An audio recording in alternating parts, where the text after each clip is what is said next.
Thanks for staying here on JoyNews Desk. Now, residents of Bolga Zongo in the Upper East region are hopeful their lives will improve with government's Zongo development policy, despite the fact that no projects have started on the ground. For our JoyNews agenda today, Upper East correspondent Albert Sori returns to Bolga Zongo and reports that apart from some consultative meetings held about 2 months ago between the Minister for Zongo and Inner City Development and some leaders of the community, nothing has happened on the ground to show the government is committed to implementing the policy there. Lack of access roads, choked drains, unemployment and poor education were the major problems residents of Bolga Zongo wanted the government to help them tackle when JoyNews last visited the community in January this year. Today, I return to the community and find that nothing has changed. Access roads is still number one on the list of priorities as far as the assemblyman for the area, Haj Razak Mohammed, is concerned. And today you could see that people have done some extensions and nobody, authorities are not asking them to demolish them. And as a result, you do not have access to. Recently, I will tell you, there had been a fire outbreak here and it was serious. The room was the whole thing was burnt down because the fire tender couldn't access the place. And this gutter here is a major drain running through Bolga Zongo. Residents complain that it was poorly constructed and therefore causes a lot of flooding during the rainy seasons. The rains have already started for this year, so the assemblyman is worried. In Zongo, the structures that are being put up by the people of the Zongo community is such that we do not have access road. We do not have good drainage systems. And anytime, it rains, we find it very, very difficult. Choked drains and poor sanitation was also a concern raised by many residents we interviewed here during our last visit. The situation remains the same, if not worse. While I was busy concentrating on my camera, I stepped on this stinking animal excreta on the edge of the gutter. Imoru Isaka is an electronics repairman whose shop is very close to the drain. The gutter, if rain comes, it will full and come out here.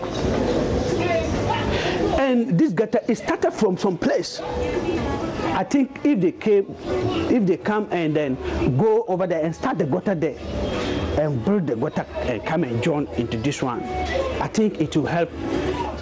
He says the problems of the community are too many and he is afraid that government may fail to prioritize them because for him, the consultations being done with regard to the needs of the area are not broad enough. What we are pleading in the Zongo minister is he should come back and look at Bolga Zongos. It's not one Zongo. We have about 2 or 3 Zongos in Bolga here. But all of them, if you enter there, you know that we don't have access to roads. Just like I was saying, fire service coming to do their service, they can't get access to any of the houses. And more to the point, we don't have any good schools. We don't have clinics. And the youth, we don't have jobs. We don't have jobs. And these funds is about helping us. If like they come and engage with the youth, I think we will tell them what we need. But if they come, they will do their own thing and they will go. Later we will hear that they are building pitch.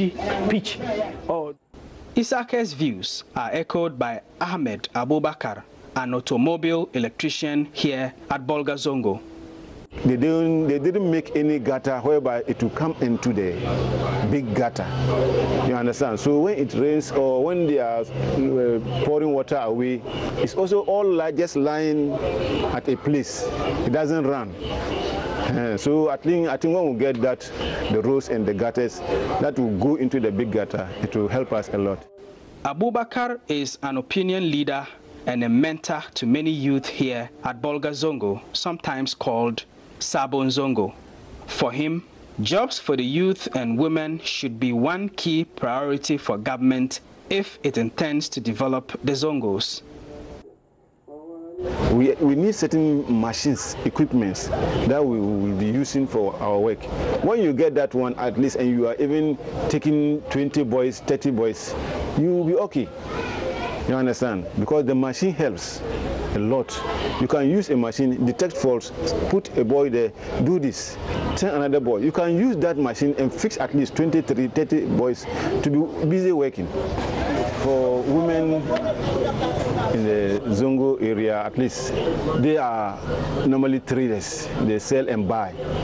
Normally, when they get at least some financial help, it will help them. So the little you get for them, when they get it, they can maneuver and manage it, and it will be created to be something big. The assemblyman, Haj Razak Mohammed, says government has engaged him together with other leaders of the Zongos within the Bolgatanga municipality to discuss issues of the Zongo Development Fund and the development needs of the people here. But after 2 months since the last engagement, nothing has started on the ground. The first one, he just came to find out and then played the, there was something like a lecture on what the ministry is going to do. And this second time, he came with the technical men in his office to listen and then write down certain things that would be needed. And so when they come around, they would contact the opinion leaders and already have something that they can draw, something that they can put down for it to be what the guidelines. The minister has been in town just the day before yesterday, together with the vice president, but he has actually not met he hasn't had any meeting with us. For now, residents of Bolga Zongo wait with eagerness and high hopes for government to roll out this Zongo development policy so their lives can be improved. Reporting for Joy News, Albert Sori, Zongo, Bolgatanga. That's Albert Sori's report for today's edition of Joy News Agenda. It's now time for Business to Stay.